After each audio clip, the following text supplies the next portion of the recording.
Bancos da linha de produção de Santana de fábrica. A Kombi Karat foi o modelo mais luxuoso, provavelmente, da marca no Brasil. Sabe por quê?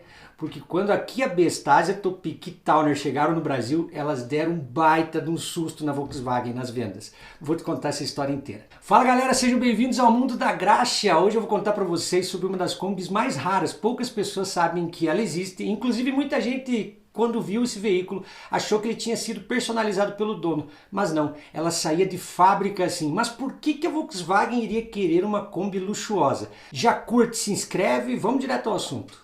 Na década de 90, principalmente nos grandes centros, se popularizou demais o transporte alternativo, chamados peroeiros, né? Porque os ônibus não chegavam em todos os lugares, tinham horários muito específicos, então muitas pessoas preferiam ir de vans, né? Ao mesmo tempo que muitas pessoas procuravam esse transporte, muitas pessoas tentando empreender vendiam seu carro, juntavam uma graninha para comprar uma van, uma perua e trabalhar com isso.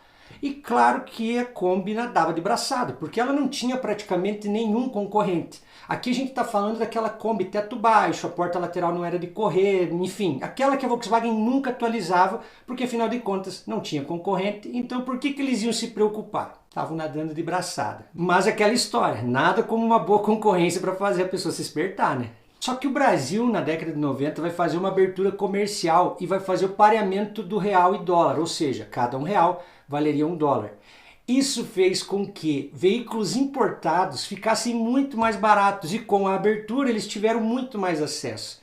E aí o mercado brasileiro foi invadido por marcas sul-coreanas. Aqui eu estou falando de Kia Besta, Asia Topic e Towner. É claro que você querer comparar uma Volkswagen Kombi com uma Kia Besta, uma Asia Topic, era uma covardia. Afinal, a Kombi era um projeto defasado, que a Volkswagen nunca se preocupou em atualizar, enquanto essas vans asiáticas chegavam aqui mais bonitas, mais confortáveis, muito melhores de dirigir, ou seja, o cara não terminava o dia tão cansado. Além disso, as próprias pessoas que pegavam vans preferiam andar nelas, é lógico, entre andar numa Kia Besta e numa Kombi, né? Qual que você vai preferir? E tinha mais um detalhe também. Tirando a Towner, que era 7 lugares, a Besta e a Topic levavam muito mais gente do que uma Kombi e ainda eram a diesel, ou seja, eram mais econômicas e mais robustas.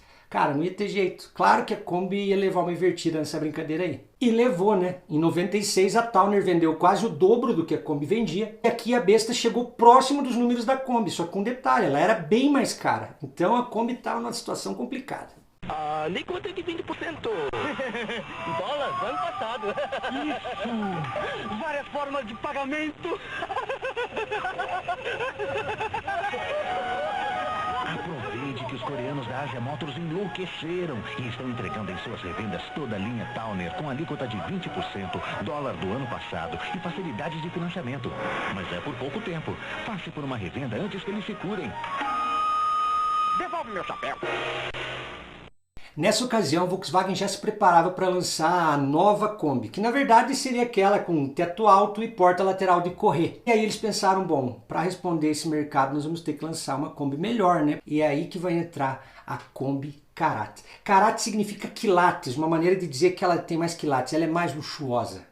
Mecanicamente, a Kombi Karat não tinha mudanças para a Kombi Standard. Era o mesmo 1.6 que inicialmente vai vir com 2 carburadores ali, mas em 98 vai passar a ser com injeção eletrônica. Agora o interior, meu amigo, chega a dar gosto de olhar para essa Kombi. Bom, para começar que ela não tinha toda aquela quantidade de lata exposta dentro da Kombi que a gente está acostumado. Né? Ela tinha forro em todo o carro, tanto porta-malas quanto lá para o motorista, as laterais, o teto. Os bancos, cara, eram verdadeiras poltronas, vinham da linha de produção do Santana, eram bem divididos, bonitos, bem acabados. Para dar mais mobilidade, eles resolveram tirar 2 poltronas.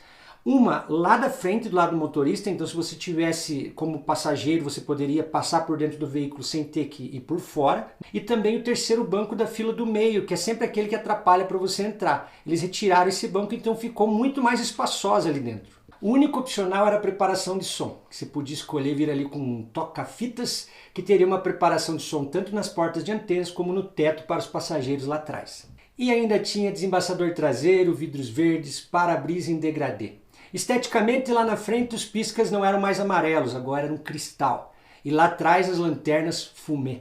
E para arrematar, colocaram calotas exclusivas dela e uma gama de cores diferenciada. Estava pronta a Kombi Karat. Muito mais confortável, muito mais bonita e com acabamento bem melhor, embora com a mesma mecânica e, claro, custando mais caro. Só que ela não deu certo e é bem curioso os dois motivos. O primeiro motivo é porque, por mais que eles fizeram um bom trabalho de acabamento, fizeram, né, uma acústica melhor, era mais confortável, etc., as pessoas ainda não assimilavam a Kombi à ideia de um veículo mais sofisticado. Elas continuaram vendo a Kombi como uma Kombi, como a gente conhece, né?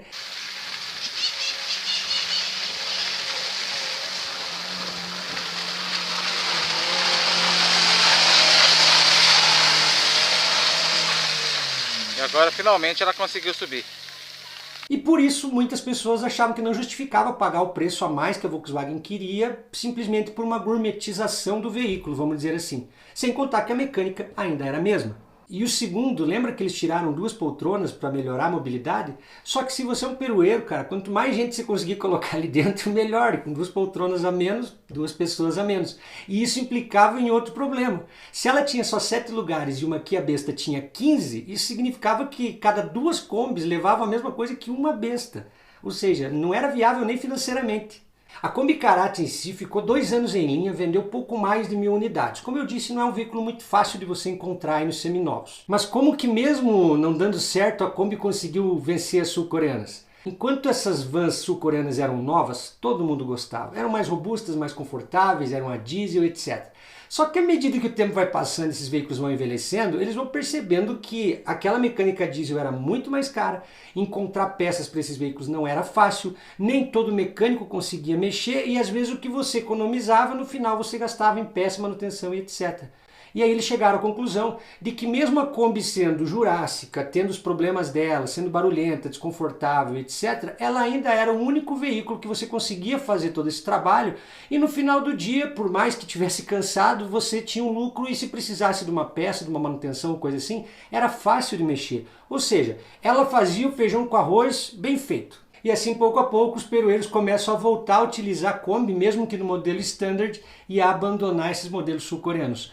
Claro que teve uma mãozinha do governo aí também, né, que colocou uma taxa bem alta para a importação desses veículos, então o preço que a Topic, a Besta e a Towner chegavam aqui já não tinham como competir com o valor da Kombi. Como eu te falei, não venderam muitas dessas Kombis, então se você um dia tiver a oportunidade, ou se você já viu, ou se você tem uma, comenta aí embaixo o que você achou ou acha da Kombi Karat. Não se esquece, compartilha com um amigo seu, se inscreve no canal, curte e até a próxima.